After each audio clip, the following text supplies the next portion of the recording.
L'innovation avec Anissé Mbida. Bonjour Anissé. Bonjour Ambline, bonjour Bonjour Alexandre. Anissé. Bonjour à tous. L'innovation du jour pourrait changer le quotidien des personnes à mobilité réduite. Il s'agit du premier système de freinage pour les fauteuils roulants. Oui, le premier, parce qu'aussi étonnant que ça paraisse, ça Oui. n'existait pas. Ça n'existait Incroyable. pas, sauf Ah oui. évidemment sur les fauteuils électriques. Mais sur un fauteuil manuel, on n'avait pas d'autre choix que de retenir la roue avec ses mains pour ralentir. Donc imaginez l'enfer quand on dévale une pente. On a vite fait de se brûler les paumes. Mm.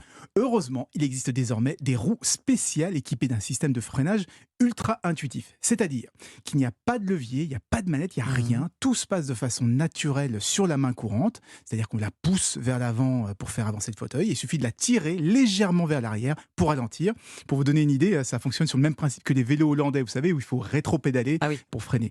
Du coup, le système permet de tourner en tenant d'un côté tout en faisant avancer l'autre. On peut aussi partir en marche arrière ou basculer en roue libre, exactement comme on le fait sur les fauteuils Mm. traditionnels. Alors pour en bénéficier, j'imagine qu'il faut acheter un nouveau fauteuil. Non, non, non, non, non, non, on peut simplement acheter juste les roues Ah et oui. remplacer celles de son fauteuil actuel, et ensuite ça se monte assez simplement comme des roues de vélo. C'est une start-up lilloise qui est baptisée Épure qui a conçu ce système.